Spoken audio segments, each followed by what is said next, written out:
कुनै दिन ल्यापटप कसरी अन गर्छ भनेर थाहा नभएको मान्छे म आज मेरो आफ्नै ल्यापटप छ भन्दा कति भाग्यमानी ठान्छु होला। Hi, I am Arjun, restarting my life with 30 videos in 30 days. Today is day 1। आज फर्स्ट डेमै म तपाईँहरूलाई मेरो फर्स्ट ल्यापटप किनेको स्टोरी सुनाउँछु।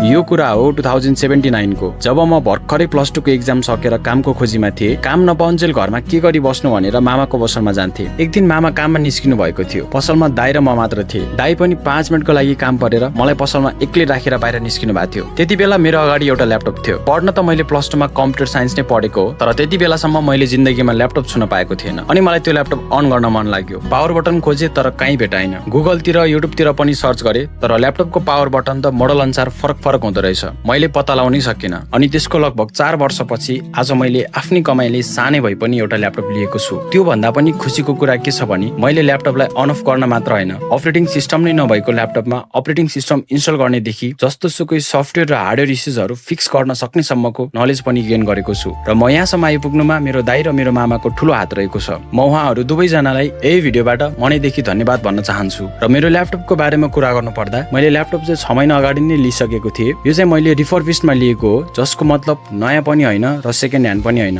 पहिला युज भएको तर कम्पनीमा लगेर फेरि नयाँ जस्तै बनाएर ल्याएको हो। यसको स्पेक्स रहेको छ डेल ल्याटिट्युड 5300 i5 8 जेनेरेसनको प्रोसेसर, 8GB र्याम र 256GB को SSD आउँछ। त्यसमा मैले 8GB र्याम थपेर 16GB बनाएको छु भने 256GB को SSD थपेर 512GB को बनाएको छु। मलाई आशा छ यो ल्यापटपले मेरो कन्टेन्ट क्रिएसन जर्नीमा धेरै भन्दा धेरै हेल्प गर्नेछ र तपाईहरुले पनि मलाई फलो गरेर मेरो 30 डेजको कन्टेन्ट क्रिएसन च्यालेन्जलाई सपोर्ट गरिदिनु होला। Thank you.